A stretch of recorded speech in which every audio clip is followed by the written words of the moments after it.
for 5 minutes. Thank you, Mr. Chairman. Mr. Madsen, you were once the commander of the North Florida Internet Crimes Against Children Task Force. What type of cases did your unit investigate, and what percentage of your cases were related to the identification of child sexual abuse material victims?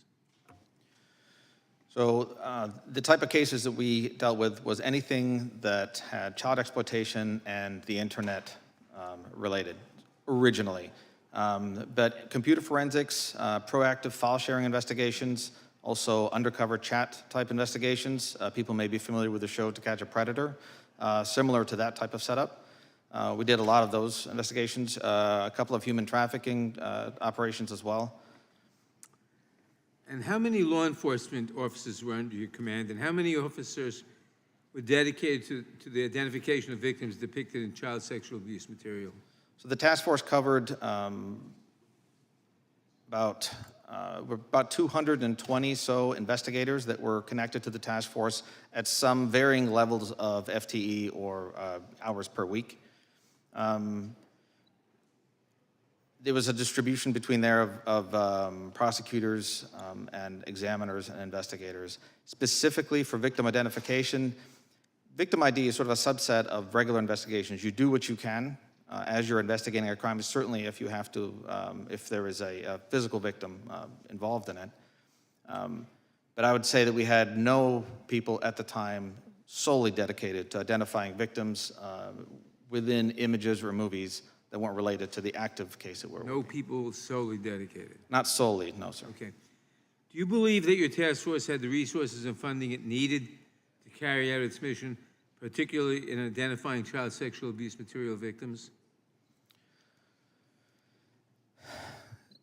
I believe that we could do a lot more with more resources and more funding.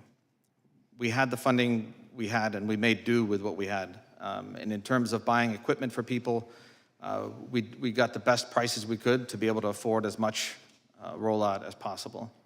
In a perfect world, how much bigger a budget would you want? For the entire ICAC program or for the MEC budget? What you do, yeah. So a calculation was done by another Raven member that put it around $500 million per year. Compared to what now? Right now, I think ICACs are authorized at around 60. I believe that we get, the ICACs get about 32, 34 million. You get about 32, 34, and you could use 500. That would be to include actual staffing year over year. The problem with grant funding is if it's not certain that you will get it year over year, agencies are hesitant to hire people on its basis. I see. Why is it important to dedicate investigative resources to identifying the victims depicted in child sexual abuse material?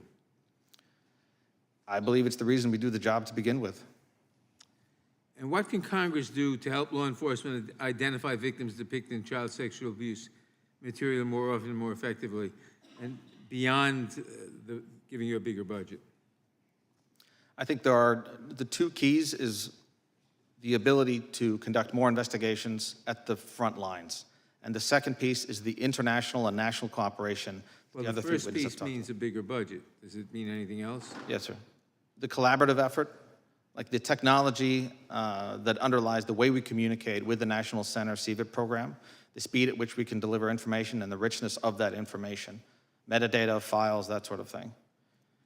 And then also the international component that has been mentioned by the other witnesses. And what harms are created when law enforcement focuses solely on prosecuting offenders rather than identifying victims? What are the benefits of shifting to a focus on victims when it comes to combating child sexual abuse material? Well, for one, I believe it is our obligation. Certainly the benefit is that we're able to extract that victim from the ongoing abuse that they might be experiencing. But additionally, I believe it is our obligation and the primary reason we do the investigation. And certainly, when you're dealing with file sharing investigations, it's easy to be what we call suspect-centric, because the suspect may not have a relationship with that victim depicted. They're merely sharing and distributing media back and forth between offenders. So it's easy to make that arrest sort of end at that point. But what we are all asking for is there be additional effort and funding given to the ability to follow up on those images. For one, ensure that we can extricate the victims from the ongoing abuse, but also in an organized manner to where every investigator who may identify them later on doesn't re-victimize them with another visit, so that we have a domestic central repository that can track and maintain those identities. Thank you. And finally, Gentleman's what time has operational expired.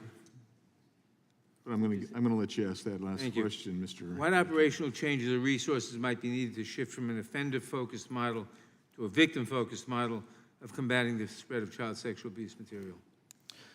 Well, to spend the extra time it takes to liaise with other entities, whether at Homeland, FBI, the National Center, or Interpol, it takes additional time. And as you brought up earlier, the lack of specifically dedicated victim identification specialists make it harder for the regular investigator to take time out to do that. When you have a significant backlog, you have other cases coming in, and you have cyber tip increases that are quite high year over year. Thank you, Mr. Mattson, and thank you, Mr. Chairman, for your indulgence. I yield back. Thank you, gentlemen. Yield.